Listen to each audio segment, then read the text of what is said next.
We're going to be talking about charged off accounts. There's a lot of misconceptions out there about charged off accounts.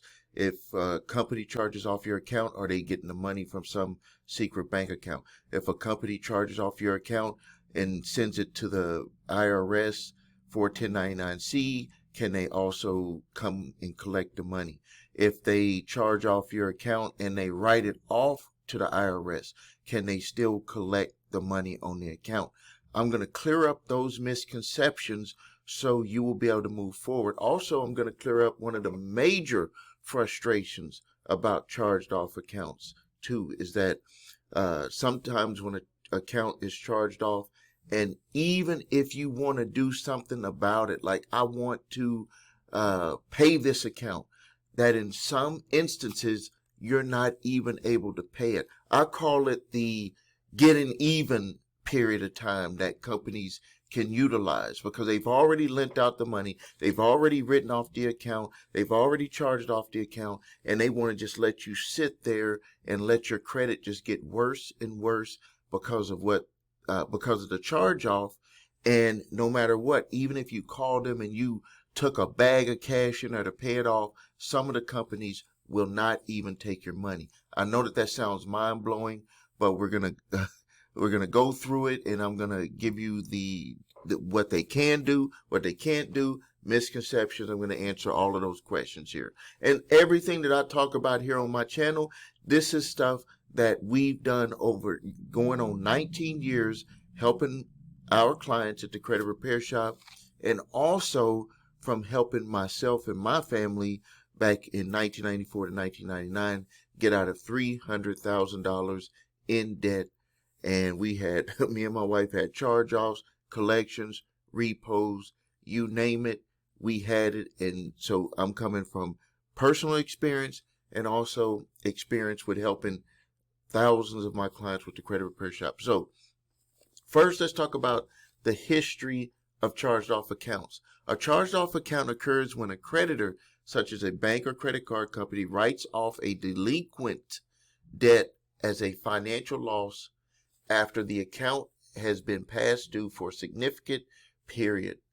Typically 180 days, 6 months for credit cards, and accounts and 120 days for installment accounts. So if you have a auto loan or maybe a payday loan or something like that, some of those are 120 days. Normally credit card type accounts are 180 days. This accounting move is done to comply with regulatory guidelines and to reflect unpaid debt as a loss on their financial statement. However, a charged off does not mean the debt is forgiven, and the consumer is still legally responsible to repay. Historically, the concept of charged off evolved from regulatory framework that requires financial institutions to maintain accurate financial records and report losses to stakeholders and government agencies such as the Federal Reserve and the Consumer Financial Protection Bureau, which the Consumer Financial Protection Bureau may not be involved in this moving forward in the future. So let's walk through what companies can do with the charged off account.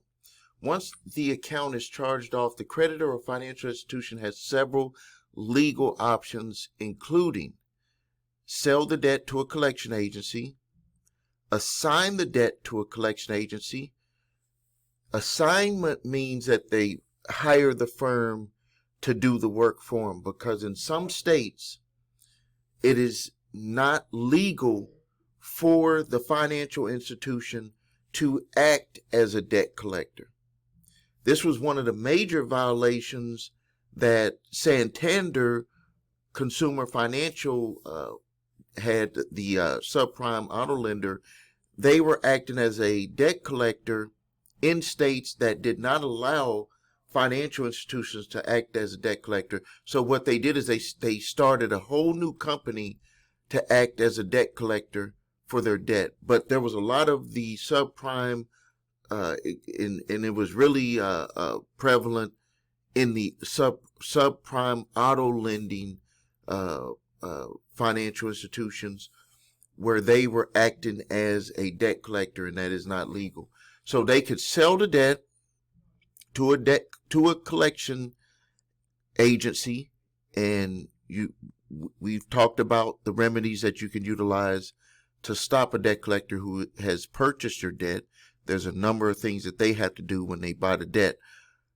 Or they can assign it to a debt collection agency, and there's still a number of things for that are required for the debt collector to even be able to come after you for the debt, even though it is still owned by the original creditor.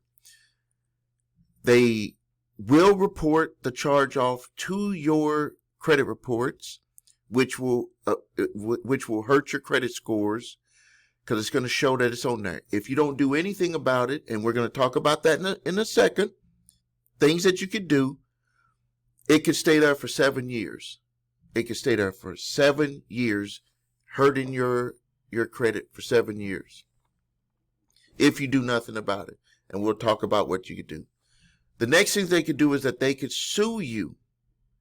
The original creditor could have their debt collection company, their firm, go ahead and sue you for the debt. And the result of that, if you don't fight back against the lawsuit, regardless if it's from a debt collector or the original creditor, is that the result of that could be wage garnishment, bank levies, property liens, or asset forfeiture. These are the things the options that will be available to them. And I hope that you could see that there's like how the ball is rolling when you don't do anything about it, how this ball can roll up to be a big problem. The next thing that you could do, which is in some instances, and I just talked about this earlier, is that you can negotiate to settle or do a payment plan with the creditor. In some instances, and this is where a lot of frustration is caused, and I'm going to explain it now why this can happen. And some of the times, the original creditors, they have a rule in place. Just think of it as the company just has a rule in it, and to make their company flow the way that they want it to flow, they will put a rule in place that says if an account is charged off, they will give a limited window, and it's different for every company. Some companies will say 2 weeks to 30 days for the debtor to contact them and try to work out something. If they don't, they will immediately push it to either go to a lawsuit, and then once they get it into the hands of a debt collection attorney, the conversation can never be between you and the original creditor. That is a high level of frustration, because people will be like, I don't want to deal with this attorney who is harassing me, calling me, making threats, doing all of this stuff that they feel that they're being threatened because someone that they don't know is all in their business. You can't even talk to the original creditor. And that brings up a high level of frustration. I've had clients say, why can't I just contact the original creditor and pay them? You cannot. Once they hand it over to a debt collection company to collect for them. I'm not even talking about one that has sold it. And if they sell it, you still cannot go to the original creditor and say, hey, I would just like to go ahead and pay you. It is done and over with. So to lower the possibility of frustration, once it goes past whatever the company's rule is, don't waste your time trying to contact the original creditor thinking that you're going to be able to work out a deal, because it won't happen. And it's a high level of frustration. Now, here's another one that frustrates people to the high hills and mountains, is that some of the credit card providers have a rule in place where they will not speak to anyone, and they're going to sell the debt, and they're going to let you sulk Sulk. My mom used to say that. Stop sulking, like you sitting there with a bad face, like you mad about something. Stop sulking. Well, they want to make you sulk in your charge off on your credit reports. They won't do anything. I've seen companies do this for upwards of 1 full year. And this is what they're doing internally. They're waiting for all of their charge offs that they want to package up. So they want to let it balloon up over the year. Fees, interest, double interest, whatever they want to do, double fees, late, everything, stack it on top. That's how you can end up having an account that is sold to a debt collector where you owe like $5,000 and it's like $7,000 or $8,000 when the debt collector gets it. So they let you sulk. They won't do anything. They're letting all of the other charge-offs come in, and then they're going to sell it in one big portfolio. And that brings a high level of frustration because just think about it. If you're trying to do something, maybe you're trying to go buy a house, maybe you're trying to get something done so you can move forward and build wealth for your family, and this company won't do anything. They won't even talk to you. They won't even acknowledge you. They won't even, you could take the briefcase of money to their office and they will not take it. You send them a cashier's check, you send them a money order, you send them a personal check, whatever, and they send it back. That's because they're going to package it up and sell it. It's an internal mechanism where they don't even have a department that they want. They're like, what I call these companies, these are the companies that are like they're progressive type companies. And when I mean progressive, they're always thinking about getting more clients and making more loans. They're not looking backwards. They're not looking back to the past. So what they do is they just say, all of these people, we won't do business with them, at least for a period of time until they get themselves in order, but we're not going to help them get in order, sell off the debt, wait until the portfolio packages up. Maybe some of the times you might be at the tail end of a year's long wait to sell a portfolio and your package gets sold in 30 days. I've had clients where they were at the beginning and it took a year. That's why. This is the answer that you've been wondering. Why has it taken a year or 2 years for a debt collector to even contact you about that charged off? And you forgot all about that charged off account. You forgot all about it. You thought it was all done and over with.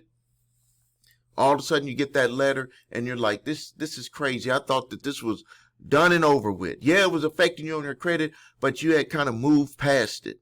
I know because I did that. I was doing that when I was going through my stuff. So they'll package it up and sell it. And then that's when you're going to have to deal with it. Now, there are things that you could do to kind of force their hand, but it takes a lot of back and forth work. I'm talking about getting to the right department.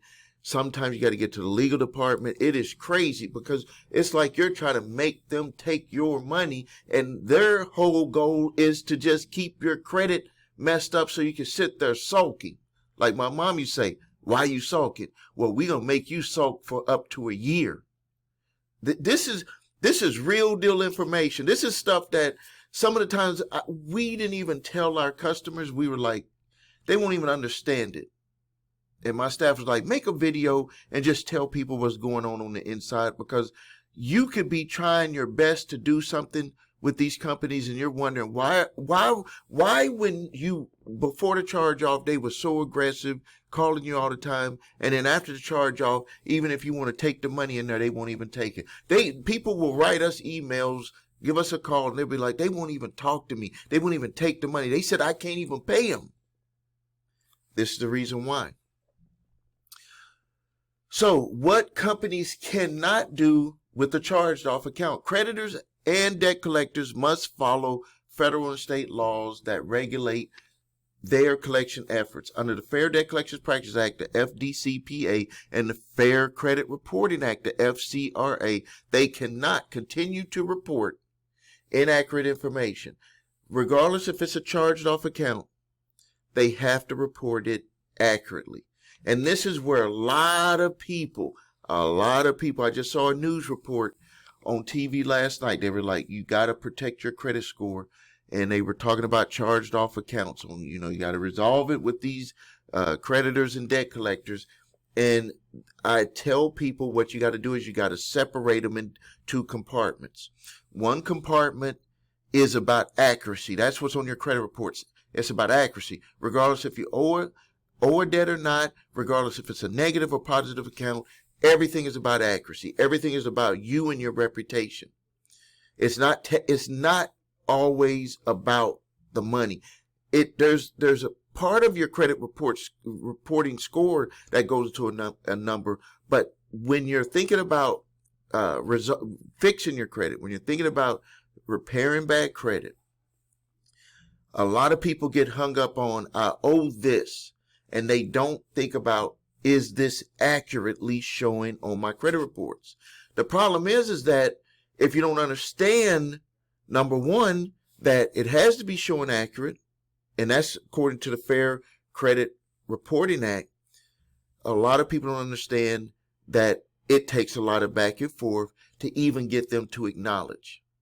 And it takes a lot of back and forth even with the original creditors who place that information on your credit reports to acknowledge. And that's part of why people get frustrated. Like, think about it. Anything that is worth having, anything that is going to be worth something is going to take a lot of hard work to get to it. I didn't write that script. I didn't make that rule. That's just a universal rule. Think about it. Anything that you have in your life, the easy stuff, easy come and go. But stuff that you work for, stuff that you work hard to get, that stuff lasts a long time. Creditors and debt collectors cannot pursue you for debt that is past the statute of limitations. Depending on your state, statute of limitations could be between 3 to 15 years. Yes, some states, I think there's one state that has a 15-year. I believe that there's 3 states that have a 10-year statute of limitation. So what that means is that from the date of your last payment, not when it actually charged off, from the date of your last payment on that charged off account is when the clock starts to tick for that debt that is past the legal, that would be the statute of limitations for them to be able to collect. What does it mean when a debt is past the legal statute of limitations to collect? Now, it does not mean that it can't be on your credit reports if you don't do anything about it. Key word. It does not mean, just because it's past statute of limitations, does not mean that it cannot be on your credit reports because it's past the legal statute of limitation for a debt collector or creditor to collect from you.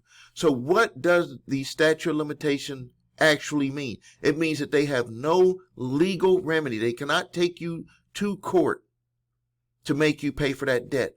It also means that if you send them a letter telling them that you know that the debt is past legal statute of limitations for them to be able to collect, that you want them to cease all contact with you, they have to do that. They have to follow the law. They have a limited amount of time to contact you about a debt. And if they do nothing about it, no legal action for that debt, and it passes that date, they cannot legally make you pay it. That's the rule. I didn't come up with that rule. That is the rule according to the Fair Debt Collection Practices Act, and that stands for original creditors and debt collectors who buy your charged off accounts. Now, you have to send them the letter that specifically states it and says it a certain way, or they will disregard it. And that goes into the next thing here. And don't worry, I'm going to help you with that later too. They cannot re-age a debt. So creditors or collectors cannot change the original delinquency date to make the debt appear new, which would extend its impact on your credit reports. But also, they can't do that because they're trying to extend the period of time for the statute of limitations. So this is why you have to be very, very careful when you're dealing with debt that is past the legal statute of limitations. I always say, get the copies of your credit reports, complete copies of your credit reports, all 3 copies of your credit reports from a paid monitoring service. The reason why is because they're going to give you all of that pertinent, detailed information that will show you the whole complete history of that account. If you don't have all 3 credit reports, let's just say that you got one of the free ones that's out there, and it's missing one of the bureaus, and on that bureau, that original creditor's information is on there. Now, not all companies report to all bureaus. So just think about it. Or maybe you did some stuff that where it was inaccurate and you were able to get it off and it was on one bureau. And you just happen to not have that bureau because you just didn't want to worry about it. Having that bureau, not because of the account. And then that you receive a letter from a debt collector about that account. You look on your credit reports, it's not on there. But you're looking on the one that doesn't give you all of the information, and it doesn't give you all 3. And then that information is on that 3rd report. You didn't even know that whatever you did or working with a company, that it was not taken off that 3rd report. Remember, these are all individual companies. Just because one does it doesn't mean the other one is going to do it. And then you didn't know. So you get that debt collection letter. You start communicating with that debt collector and you didn't even know because you didn't have the information that that debt was past the legal statute of limitation to be able to collect. Or you got it off of all 3 credit reports. And here's another major benefit with the monitoring services. All of the monitoring services that are paid, you can go back. The one that we use, you can go to the number 3scores.com. Link is below this video. You can go back. So say, for instance, the information is removed, and we've had to do this for clients that got a letter from a debt collector. That we had got the information off their credit reports, and we were like, okay, when was the original charge-off date? We had to go back to older reports, and we looked on those older reports, and we were like, the charge-off date, this debt is past the legal statute of limitations. Remember, even though they sold it to a debt collector, even if the debt collector tries to put it on your credit reports, statute of limitation remains the same from the original creditor, it's not a new account. It's a new account that they've purchased or been assigned, but it is not a new account. The charge-off date, the last payment before it was charged off is when the statute of limitations clock starts to tick. So they can't try to re-age it, and you can accidentally pay an amount to a debt because you don't have all of the information. And then you end up having that debt re-aged. That's how it gets re-aged, by you making a payment or an agreement. So by paying a minimum fee of $20, $30 for credit monitoring services can help you avoid paying hundreds, if not thousands of dollars in the future. But it also gives you the information that you're going to need. If you have all of the information, wouldn't you believe if you always had all of the information about what's going on in your credit reports, that you would be able to move forward at a more comfortable and relaxing level from day to day?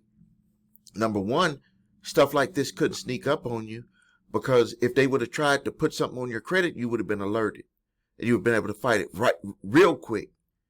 And then if you get a letter and for some reason they had a bogus address and it was forwarded over to you, you look on your credit reports and you never had that address. You can see that they're even playing games that way. It opens it up for so much stuff. I won't get into all of that stuff here.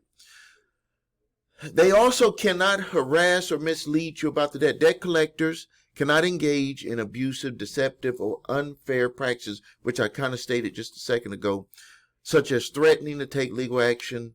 They cannot take misrepresentation, the amount owed, or contacting the debtor excessively. They can't just call you over and over and over. There's something called a 7 and 7 rule. They can call you one time per day for 7 days. If they get in touch with you, even if there's no resolution, they can't call you again for another 7 days. That's called a 7 and 7 rule. They cannot engage in unfair practices. Unfair practices could be putting your information on an envelope and sending it to your house, and it says last notice or debt collection or any of that stuff. They cannot do stuff like that. That would be abusive. That would be deceptive practices, unfair practices. That would be threat, and then they cannot threaten legal action. This is one that's in that gray area. Cannot threaten legal action on they cannot threaten legal action on a debt that's past legal statute of limitations, but they also cannot threaten legal action if they're not intending on taking legal action. That would be unfair practices, and that would be threats. Now, you might be saying, well, if you call them on that, then they're going to take you to court. If they threaten to take legal action and it's past 30 days, you can submit to them that they are in violation of the Fair Debt Collection Practices Act by making threats. I've seen it work, but this is part of it. Remember, I said everything that you're going to be fighting for in this is going to be a fight. They're not going to roll over just because you say that they made threats. It's going to be a lot of back and forth. It's going to be a lot of work to get this done. They cannot charge unauthorized fees. Creditors cannot add interest or fees beyond what is outlined in the original agreement or permitted by state law. That's why if you ever receive a debt from a debt collection notice from a debt collection lawyer, this is where, if you ever see my videos, this is where you start to tear that debt collection lawyer apart, because they have to do their job. If you don't respond to it, then they're going to be able to just walk all over you. So let me clarify it. Let me make it very clear. When a debt collection attorney attempts to collect a debt that is charged off for the original creditor or even for themselves when they purchase a debt, there are still guidelines that they have to abide by, and you can force that attorney. Number one, if they haven't even taken you to court, one of the number one actions that you can do is to make sure that an attorney reviewed the entire file. Make them sign off on it. If you can get that worded a certain way with your response letter to the debt collection demand letter, demand letter they first send you when they're trying to attempt to collect the debt, you can usually stop debt collection, or you can delay them for really an extended period of time, because that attorney is not going to be willing to sign their name off on something that they're not 100% sure of. The next thing is misrepresenting the consequences of non-payment. They cannot falsely claim that failure to pay will result in arrest, wage garnishment without a court order, or other legal action they cannot take, that they are not authorized to take. So now let's get into this about the arrest. So if you have a judgment against you, debt collector gets a judgment, original creditor gets a judgment, and you're called into court to answer a debtor's examination, which is about your financial situation. If you don't answer that, they can put a warrant out for your arrest. They cannot put a warrant out for your arrest if they don't request a debtor's examination.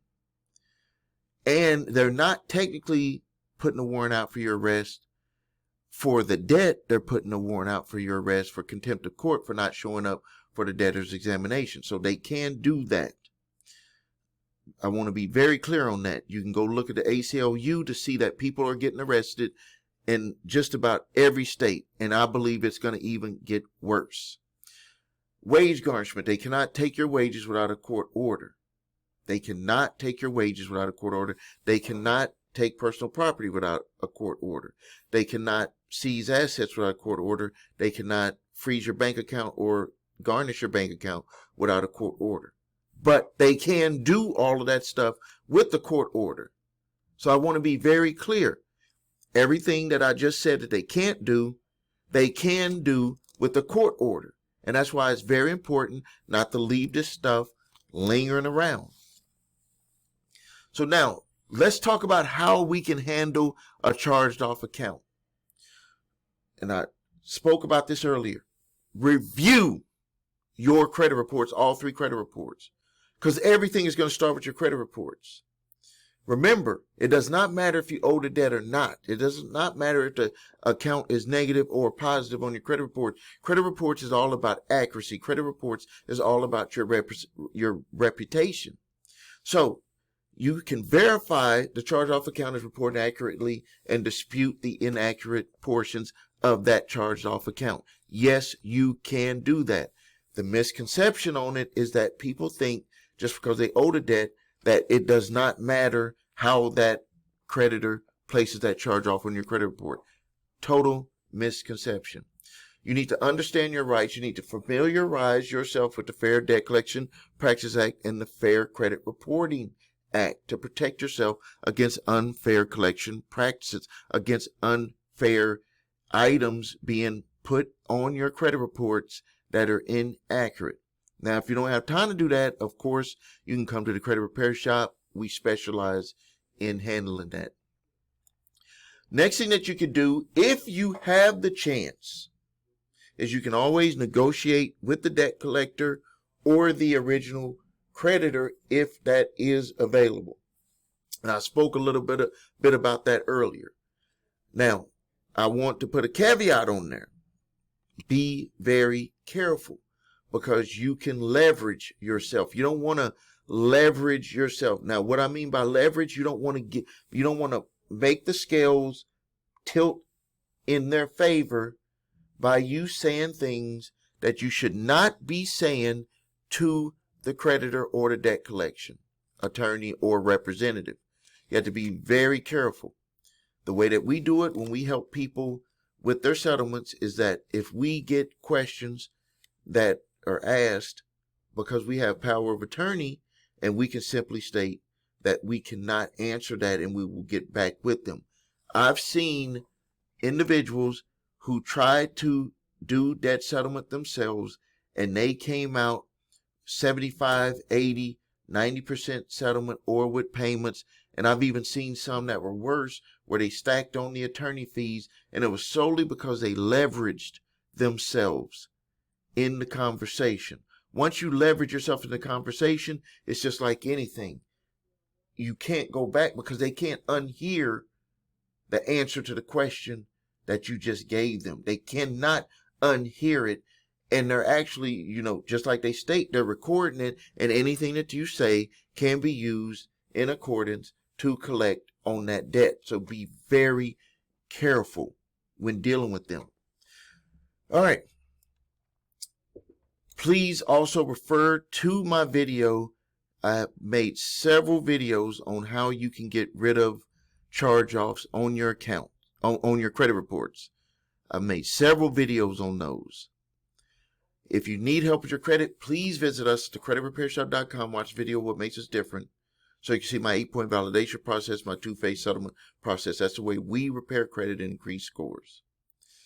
If you need your credit reports and scores, go to the website your3scores.com to grab your TransUnion, Equifax, Experian credit reports and all 3 scores. Everything starts there. If you have debt collectors coming after you early in the game, grab my 3-pack of letters: statute of limitations, debt validation, cease and desist, collection activities letter. Those letters will save you time, money, and frustration. I do ask for a donation on those, and I appreciate everyone who gives a donation. It means a lot to me. It shows that you really appreciate me giving you those letters. Those are company design letters that I personally designed from work doing stuff for myself and also with the clients that we work with. So those letters have value. If it stops you from being able to, for a debt collector to collect, $500, $1,000 to you, that's saving you time, money, and frustration, because I'm giving you a tool that you can utilize to be able to help yourself. Please subscribe to the channel, post your questions and comments. This is Stephen A. Williams, President and founder of thecreditrepairshop.com.